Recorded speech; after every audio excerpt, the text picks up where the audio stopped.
सावी पाठशाला से मैं सविता आप सबको रेजोनेंस इन फिनॉल बताने आई हूँ। रेजोनेंस इन फिनॉल, तो सबसे पहले हमको देखना होगा कि फिनॉल का फॉर्मूला क्या है। फिनॉल का मॉलिक्यूलर फार्मूला अगर हम लिखते हैं, मॉलिक्यूलर फार्मूला, तो वो होता है C6H5OH। और अगर हम उसका स्ट्रक्चरल फार्मूला लिखते हैं, स्ट्रक्चरल फार्मूला, तो वो हो जाएगा, ऐसे रिंग भी बना सकते हैं और OH यहाँ लिख सकते हैं। अब आप रेजोनेंस देखना चाहेंगे कि रेजोनेंस कैसे होता है इन फिनॉल। वेरी सिंपल, आपको बिल्कुल रटने की ज़रूरत नहीं है, ना आपको बार बार याद करने की ज़रूरत है।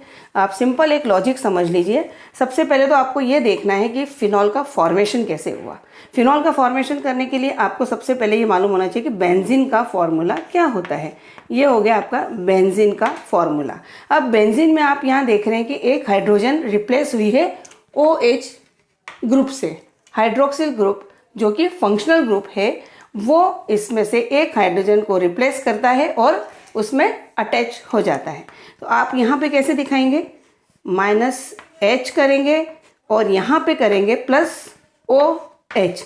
OH क्या है आपका, ऐसे नेगेटिव में दिखाएंगे इसको, क्योंकि ये एक फंक्शनल ग्रुप है, आयनिक कंपाउंड है, आयनिक फॉर्म में है, इसीलिए आयन के फॉर्म में दिखाएंगे। अब आप इसमें से पहले तो 1 हाइड्रोजन को रिप्लेस इससे करना है, तो पहले 1 हाइड्रोजन इसमें से माइनस करिए, तो C6H5। जब आपने एक हाइड्रोजन यहाँ से हटाया है तो उसके अगेंस्ट में आपको एक कोई भी एटम या कोई भी आपको आयन उसमें ऐड करना पड़ेगा, क्योंकि इसका फॉर्मूला डिस्टर्ब हुआ है, इसका ऑक्टेट कंप्लीट जो था वो डिस्टर्ब हुआ है। तो आप इसमें से एक हाइड्रोजन रिप्लेस करते हैं, किसके थ्रू, OH के थ्रू। तो यहाँ पे आप चाहें तो एक बॉन्ड दिखा के OH ऐसे लगा सकते हैं। तो यह आपका हो गया फिनॉल। ऑल क्यों कहा आपने, क्योंकि इसमें ये OH जो है वो एल्कोहलिक ग्रुप है, फिनॉल। अब आपने ये बेंजीन में से माइनस हाइड्रोजन करके निकाला। अब अगर हम रेजोनेंस देखना चाहें कि रेजोनेंस कैसे होगा फिनॉल में, तो रेजोनेंस के लिए पहले तो आपको स्ट्रक्चर से चलना पड़ेगा। स्ट्रक्चरल फार्मूला फिनॉल का यूज़ करेंगे। अभी एक चीज़ और बता देती हूँ कि जब ऑक्सीजन होता है उसमें लास्ट ऑर्बिट में 8 इलेक्ट्रॉन्स होते हैं। 8 इसका एटॉमिक नंबर है। इसका अगर आप इलेक्ट्रॉनिक कन्फिग्रेशन लिखते हैं तो 2n6। जब 2,6 लिखते हैं तो इसके लास्ट ऑर्बिट में वैलेंस इलेक्ट्रॉन्स 6 हैं। अगर ये वैलेंस इलेक्ट्रॉन 6 हैं और इसको ऑक्टेट कंप्लीट करना है, तो क्या ये 6 डोनेट करेगा? नहीं, ये 6 डोनेट ना करके 2 इलेक्ट्रॉन्स गेन करना ज़्यादा पसंद करेगा। जब ये 2 इलेक्ट्रॉन्स गेन करेगा तो आपने इसको 2 इलेक्ट्रॉन्स ऐसे, अगर आपने इसको 2 इलेक्ट्रॉन्स दे देते हैं आप, तो इसका इलेक्ट्रॉनिक कन्फिग्रेशन चेंज होके क्या हो जाएगा, 2,8। पर क्या वो O के ही फॉर्म में रहेगा, क्योंकि ऑक्सीजन एटम के ऊपर इस समय चार्ज 0 है। और जब आप इसको 2 इलेक्ट्रॉन ऐड करते हैं, दे देते हैं, इसको ये गेन करता है, तब इसका फॉर्मूला चेंज, इसका जो है ऑक्सीजन का इलेक्ट्रॉनिक कन्फिग्रेशन चेंज होगा और इसका फॉर्म भी चेंज हो जाएगा। आपको पहले भी मैंने अपने वीडियोस में बताया हुआ है कि जब भी कोई एटम एलिमेंट इलेक्ट्रॉन्स गेन करता है तो उसके ऊपर नेगेटिव चार्ज लगते हैं, और जब भी कोई इलेक्ट्रॉन लूज करता है, डोनेट करता है, उसके ऊपर प्लस चार्ज लगते हैं। यहाँ पे इसने, ऑक्सीजन ने 2 इलेक्ट्रॉन्स गेन किए हैं, तो इसका इलेक्ट्रॉनिक कन्फिग्रेशन ये हुआ, इसके ऊपर -2 चार्ज लग जाएंगे, क्योंकि उसने 2 इलेक्ट्रॉन्स गेन किए हैं। तो अभी आपका ऑक्सीजन इस फॉर्म में आ गया। अब ये ऑक्सीजन की 2 वैलेंसी भी शो कर रहा है। जब आप फिनॉल बनाएंगे तो ये OH के साथ कंबाइंड होके OH ग्रुप बना देगा। तो आपका जो C6H5OH है, उसको मैं अगर इस फॉर्म में लिखती हूं, अब ध्यान से देखिए आप, यहाँ पे आपने बेंजीन में डबल बॉन्ड लगा रखे, यहाँ पे डबल, इसमें बेंजीन में ऑल्टरनेट डबल सिंगल बॉन्ड होता है।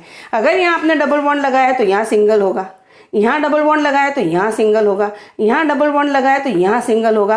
तो ये क्या है, CH CH CH H C H C H.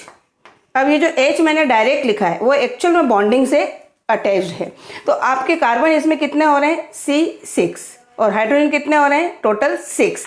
अब जब टोटल हाइड्रोजन और ये कार्बन 6 हैं तो आप देख सकते हैं कि यहाँ सिंगल बॉन्ड होना पूरी रिंग में पॉसिबल नहीं होता है, क्योंकि ये अनसेचुरेटेड हाइड्रोकार्बन है, अनसेचुरेटेड एरोमेटिक हाइड्रोकार्बन। अनसेचुरेटेड क्यों कहा, क्योंकि इसमें डबल बॉन्ड है, डबल बॉन्ड होने की वजह से अनसेचुरेटेड है। और अगर मैं इसको ऐसे लिखना चाहूँ तो पॉसिबल है, यस एग्जैक्टली पॉसिबल है इस तरीके से लिखना कि ये डबल बॉन्ड मैंने पहले यहाँ लगाए थे, अब मैं अगर इसको यहाँ लगा दूँ तो पॉसिबल है, यस पॉसिबल है। मैं ऐसे भी लिख सकते हैं, तभी हम ये मार्क जो लगाते हैं वो ऐसे और ऐसे दोनों पॉसिबल है। तो यहाँ पे मैं CH ना लिख के सिर्फ ये आपको अंडरस्टैंड करना होता है कि यहाँ CH है।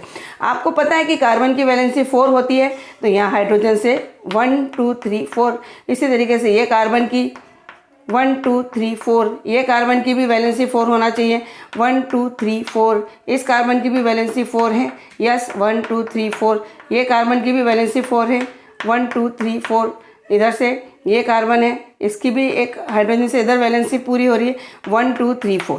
इस तरीके से आपने बेंजीन बनाना देख लिया कि बेंजीन का स्ट्रक्चर क्या है। इसमें जब मैं ऑक्सीजन के साथ H जुड़े हुए उसको आयन को टक करती हूँ तो यहाँ पे इस तरीके से जुड़ जाता है, ये OH बॉन्ड जाके जुड़ गया। अब किस तरीके से इसमें रेजोनेंस होता है हम देख लेते हैं। वही मैं फिर से कहना चाहूँगी, याद करने की ज़रूरत नहीं है, रट्टा मारने की ज़रूरत नहीं है, समझ लेंगे तो आपको कभी भी कोई बोलेगा तो आप अगले को समझा भी सकते हैं। तो आपने सबसे पहले लिखा फिनॉल का स्ट्रक्चरल फॉर्मूला।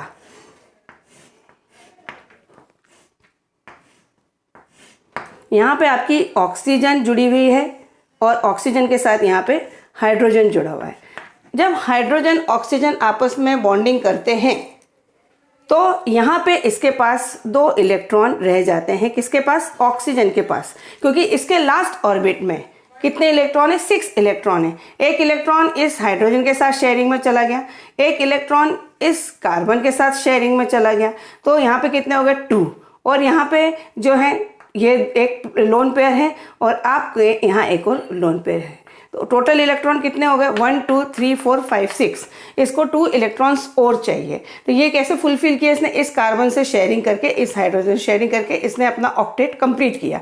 पर जब आपने देखा कि यहाँ लोन पेयर है, ये लोन पेयर क्यों है, जिस तरीके से हम बोलते हैं किसी को लोन देना, बैंक वाले लोन देते हैं या जो भी हम किसी को लोन देते हैं तो क्या देते हैं, जब हमारे पास हमारी ज़रूरत से ज़्यादा है या हम किसी को हेल्प करना चाह रहे हैं।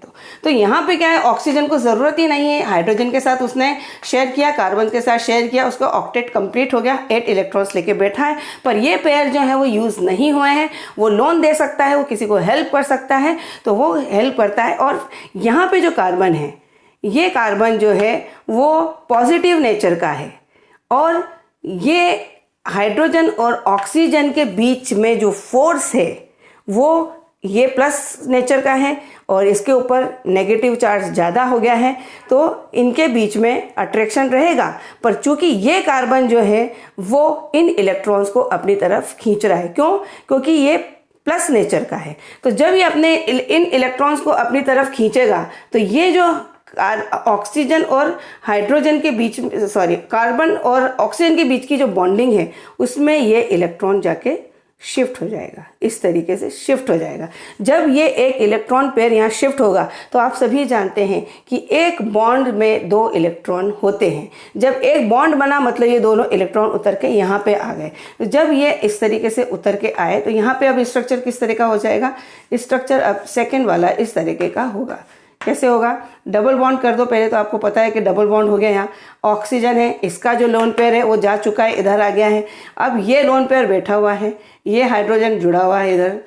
पर जब इसके ये इलेक्ट्रॉन्स इधर शिफ्ट हुए तो 2 बातें एक साथ होंगी, 3 बातें हो रही हैं।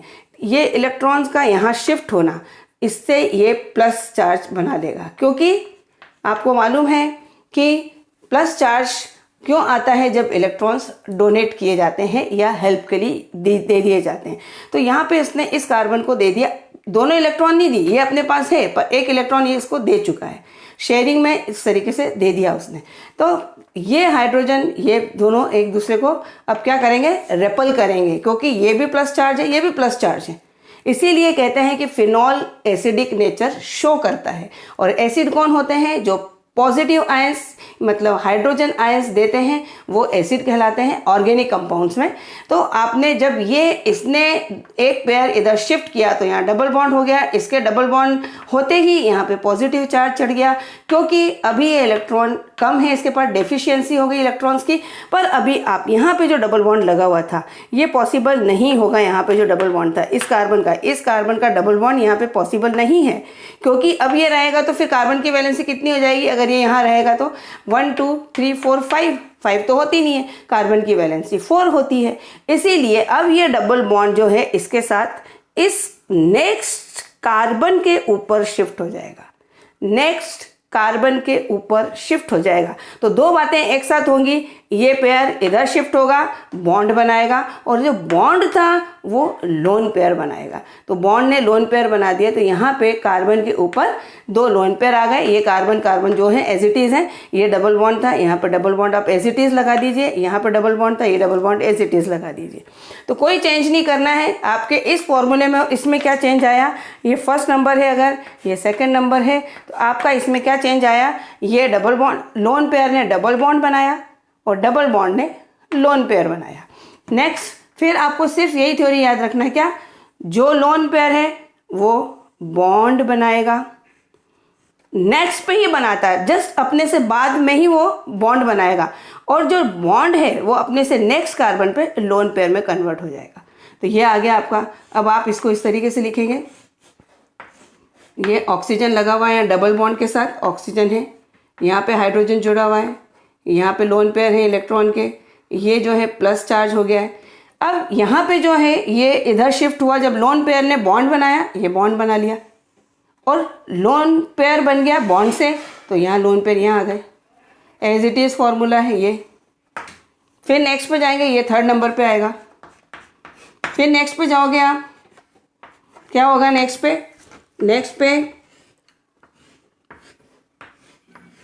अब नेक्स्ट पे क्या होगा? ये लोन पेयर जो है वो क्या करेगा? नेक्स्ट वाले पे बॉन्ड बना देगा। ये लोन पेयर बॉन्ड बनाएगा और बॉन्ड जो है ये नेक्स्ट के कार्बन के ऊपर लोन पेयर बना देगा।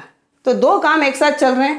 अभी डबल बॉन्ड यहाँ पे है, ये डबल बॉन्ड यहाँ पे बनने जा रहा है क्योंकि लोन पेयर शिफ्ट हो गए, ये हो गया। ये डबल बॉन्ड लोन पेयर में कन्वर्ट हो गया, तो लोन पेयर यहाँ बना दीजिए और यहाँ पे एज इट इज फॉर्मूला रहेगा।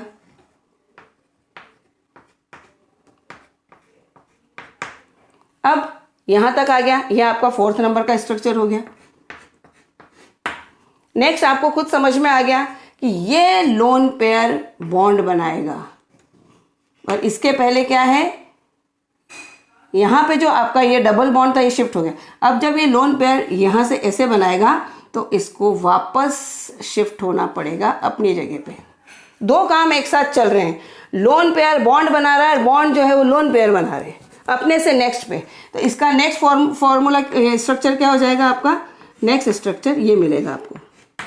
यहाँ पे आपका डबल बॉन्ड है, डबल बॉन्ड लगाया आपने, यहाँ डबल बॉन्ड है, डबल बॉन्ड लगाया आपने, लोन पेयर ने डबल बॉन्ड बना दिया, यहाँ लगा दिया आपने और वापस ये सिंगल बॉन्ड में कन्वर्ट हो गया। ये ऑक्सीजन हो गया, ये हाइड्रोजन हो गई, लोन पेयर वापस अपनी जगह पे आ गए।